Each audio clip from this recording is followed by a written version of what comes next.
Hey, what up YouTube? It's your boy Easy back again with another video. This time I'm actually doing a little commentary, and what I'm going to be talking about is whether or not I think that Call of Duty World War II will be able to save the franchise. Now, first off, I gotta say I have no idea, because obviously we don't really know all that much about the game except that it's going to be World War II and it's boots on the ground. Now, it's too early to speculate what exactly the game's gonna be about, or not about, like, you know what I'm saying? It's only May. I'm not exactly sure when they're gonna start releasing gameplay of multiplayer or whatever.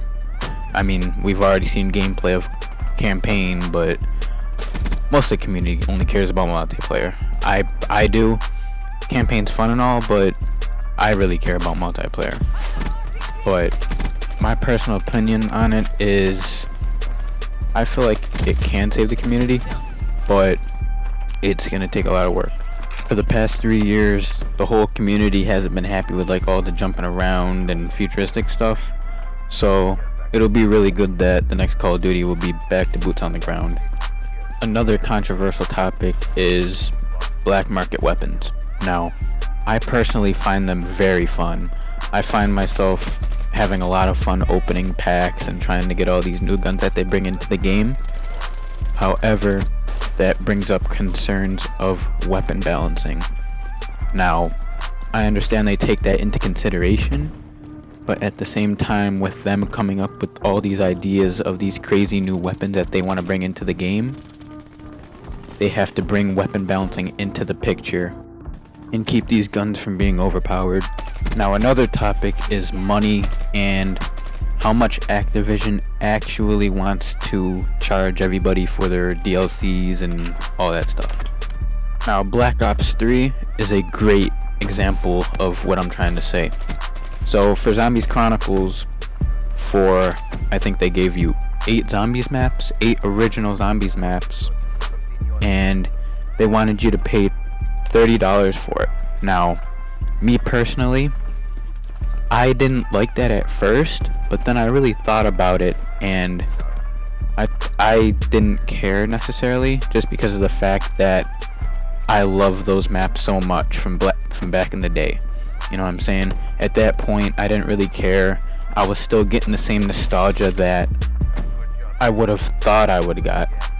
Now, that's one example, and another thing is, like I was talking about earlier with the black market weapons. Now, you can go ahead and buy COD points and use those for a bunch of like rare supply drops if you wanted. I understand a lot of YouTubers do that, a lot of big YouTubers I should say. A lot of big YouTubers do that, like T Martin or like Allier. That's another thing that I really don't care about. You know what I'm saying? If you have the money and you're willing to spend it on COD points to try and get a lot of these new things that they're adding into the game, go ahead, that's fine, you know what I'm saying? Like, I personally wouldn't want to do that, because as of right now, I don't have all the money in the world to spend on these COD points and try and get all these weapons. I would much rather grind for it and play the game on my own, just because of the fact that I would know that I grinded for these weapons instead of just spending money on it. Now, like I said before, there's nothing wrong with spending money on them if you have it and if you're willing to, you know what I'm saying? That's cool, go ahead. But that's just me personally. I would not want to do that, at least right now, because I don't have all the money in the world.